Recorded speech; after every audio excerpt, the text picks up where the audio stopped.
Assalamu alaikum dear students. Today we are going to discuss about food web. Yesterday we have discussed about food chain. Food web. As you know, we as a human being don't eat only one type of a food. We can eat vegetable as well and meat. Similarly, most of the animal eat more than one type of a food. Why it is necessary to take different type of a food? How does it increase the chance of animal survival, and how it takes a variety of a food, and why we take variety of a food? These are the questions we are going to discuss in today's lecture. So why is it necessary to different type of food? We have example of a giant panda. Giant panda eat only bamboos. But when bamboo is going to be extinct, the giant panda is also extinct due to starvation. Why? Because giant panda only eat bamboos. So every animal have different type of a variety. They have different variety of a food. Taking a variety of a food not only provide an animal with a different type of a nutrients which are necessary for a healthy growth, but also increase the animal's chance of survival. We have example of a food chain where grass is eaten by a grasshopper, and this grasshopper is eaten by a lizard, as well as this grasshopper is eaten by a toad, and this grasshopper is eaten by mantis, and this mantis is also eaten by toad and lizard as well. So there is a relationship between grasshopper, mantis, lizard and toad.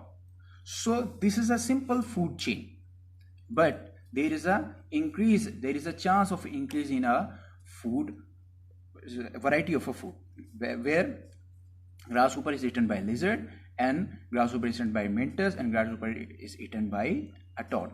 This form a web known as a food web. If we want to define a food web, it means different type of a food chain interlinked with each other, forming a food web. This is a food web where three different type of a food chain are interlinked with each other, forming a food web. This food web also give information about prey-predator relationship. How?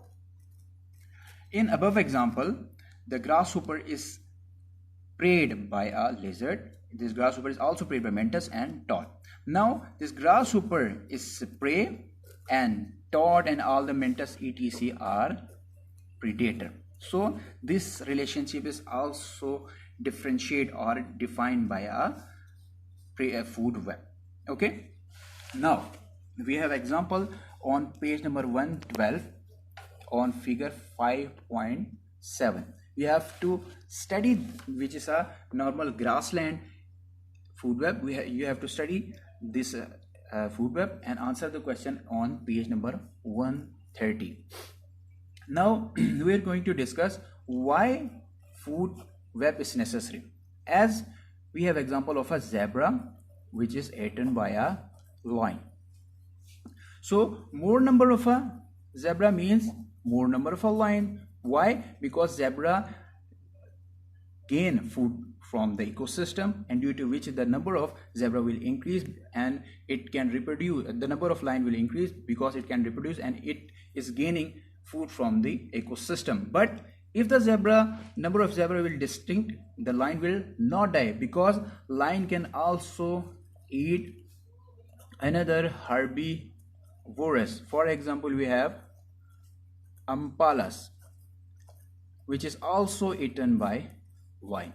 So taking a variety of a food, making a lion to survive on the land, because lion can also eat zebra, lion also eat impalas and other herbivorous, and increase the chance of line to survive in the ecosystem. This is about today's lecture, and you have to do think tank on page number 113 and answer the all questions on page number 113 regarding figure 7.5, which is on 112 page. Thank you.